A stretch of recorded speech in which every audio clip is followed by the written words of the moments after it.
Bonsoir à tous, aujourd'hui je vous retrouve pour le deuxième corollaire du théorème des accroissements finis. Mais avant ça, avez-vous vu la démonstration du théorème de Rolle? Elle est nécessaire à la démonstration du théorème des accroissements finis. L'avez-vous vu? La vidéo est aussi sur cette chaîne. Et pour finir la chaîne, il vous faut aussi le premier corollaire du théorème des accroissements finis. Assurez-vous de voir ces vidéos. Aujourd'hui, nous démontrons le deuxième. Est-ce que c'est expliqué en vidéo? Oui. Est-ce que c'est aussi rapide que le premier? Oui, bien sûr, autrement ça aurait été un théorème. Commençons par revoir le cours avant de rédiger la fiche. Si ça allait un peu vite, c'est parti, on va prendre une feuille et on recommence tout depuis l'énoncé. Alors, qu'est-ce qu'on retrouve dans l'énoncé d'un corollaire? Il faut évidemment commencer par les deux hypothèses qui sont dans le théorème des accroissements finis. On les place avec un soit pour dire que ce sont des hypothèses qui sont ici fixes. Ensuite, on rajoute avec un si une hypothèse supplémentaire f' égale à 0 pour tout x dans un intervalle évidemment ouvert puisqu'on est avec une dérivée. Ça implique alors f est une fonction constante sur un intervalle fermé.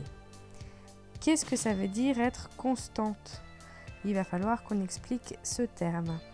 Donc pour la démonstration, on veut s'assurer de comprendre la conclusion. Qu'est-ce qu'on va devoir observer? Une fonction constante, c'est cette propriété-là que l'on doit chercher d'une manière algébrique. Un petit graphique peut aider, mais ce que l'on observera, c'est que f de x va être égal à f de a pour tous les x qui sont dans l'intervalle fermé AB. Graphiquement, on le comprend très rapidement avec un petit schéma. Si on prend donc un intervalle AB et qu'on dessine une fonction constante, pour n'importe quel x de cet intervalle, eh bien, toutes les images seront à la même hauteur que l'image de A.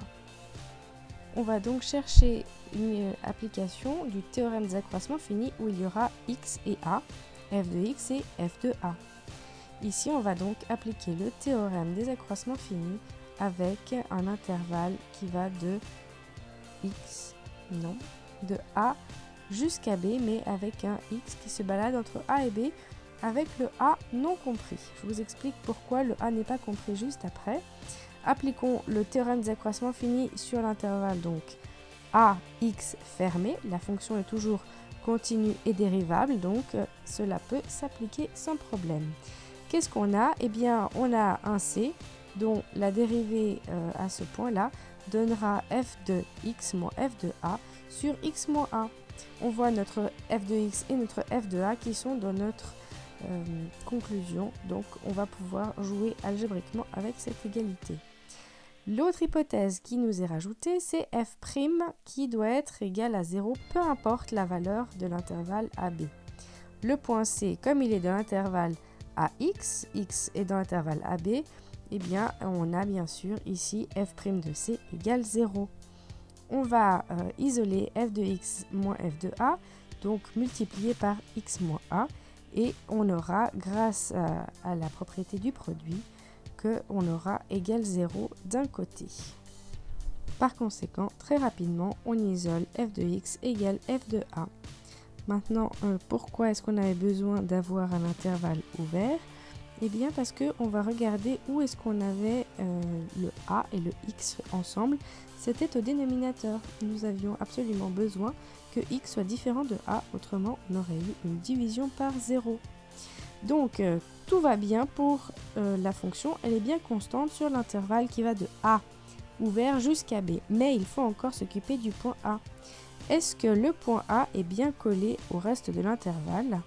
Est-ce que la fonction reste constante lorsqu'on ferme l'intervalle en A? Eh bien, f de x sera-t-il égal à f de a? En remplaçant x par a, on obtient f de a égale f de a. Donc, tout va bien, l'égalité est vérifiée.